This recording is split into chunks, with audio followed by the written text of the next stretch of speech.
La ciència ha demostrat que la vida, en la forma que la coneixem, es va originar en el mar. A poc, els organismes van anar adaptant-se a les condicions del sistema terrestre i colonitzant les terres emergides. S'ha donat el cas d'algunes espècies que, un cop adaptades a la vida terrestre, han tornat al seu origen i actualment tenen una vida aquàtica. Els més coneguts són els mamífers marins. Però hi ha algun vegetal que hagi seguit el mateix camí? Podem, per exemple, veure arbres sota l'aigua? Hi ha flors submarines?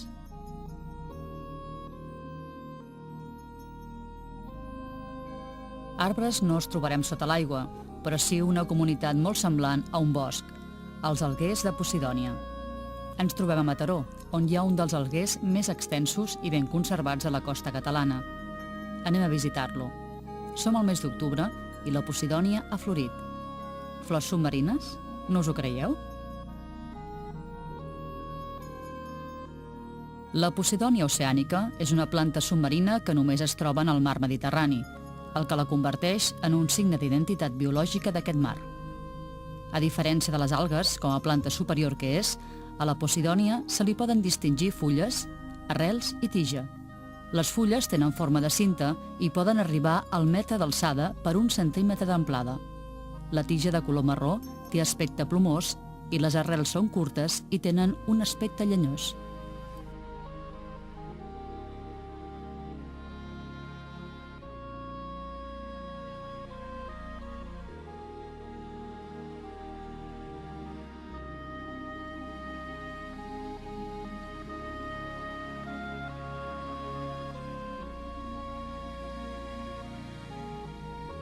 L'alguer té un característic cicle vital marcat pel pas de les estacions.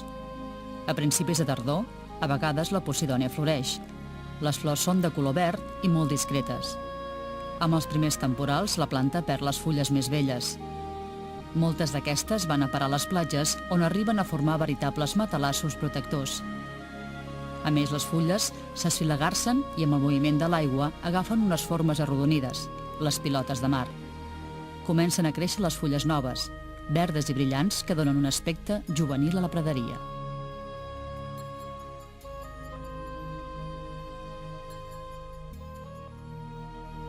A l'hivern la planta té les fulles curtes, ja que amb les baixes temperatures el creixement s'alenteix. A la primavera, a mida que augmenta la temperatura de l'aigua, el creixement s'activa. La praderia mostrarà un aspecte frondós. Una munió d'organismes comença a colonitzar la superfície de les fulles.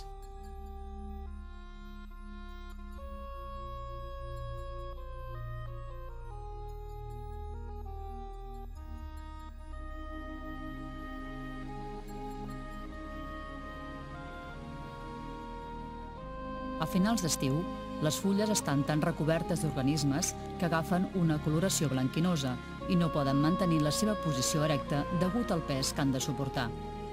Aquest recobriment impedeix la fotosíntesi i les fulles acaben morint. L'alguer té en aquesta estació el seu aspecte més poc saludable. La importància ecològica de la Posidònia no rau en la planta en si mateixa, sinó en la comunitat que forma i la seva contribució de conjunt en l'ecosistema litoral.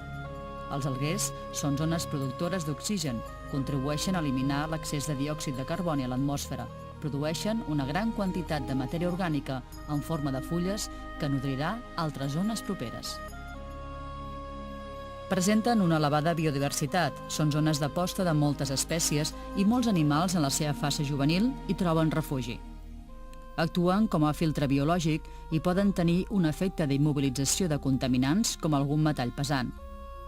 Tot i aquesta importància ecològica, els alguers són comunitats molt sensibles que es poden degradar molt ràpidament.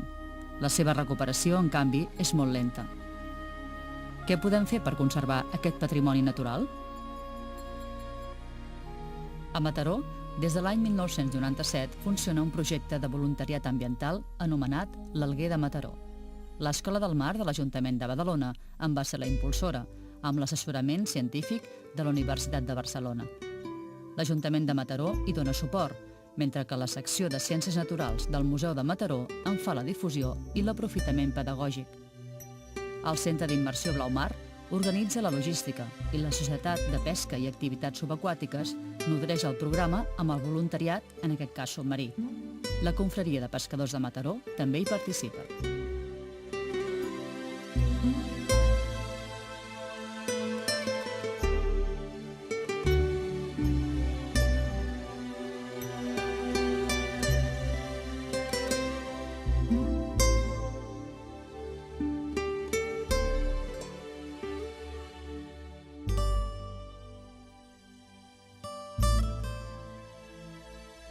Els principals indicadors analitzats són la densitat, quantitat de feixos per metre quadrat, la cobertura, tant per cent del terreny ocupat per planta viva, i l'enterrament o descalçament de la planta. En aquests 10 anys s'ha fet molta feina, 2 estacions d'estudi que han comportat 800 hores de treball submarí i la participació de 241 persones voluntàries han fet possible determinar que l'Alguer de Mataró es troba en un bon estat de conservació amb una diagnosi d'estabilitat.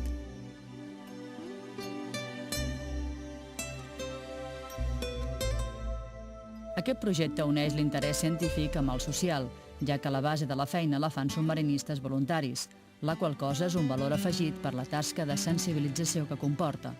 És vital que la societat conegui els valors del seu patrimoni natural, d'aquell que té més a l'abast, el terrestre, i sobretot d'aquell que no és tan fàcil ni d'observar ni de controlar, el submarí. Cal treballar per mantenir en bon estat aquest signe d'identitat mediterrània i l'índex biològic de qualitat ambiental del litoral mataroní.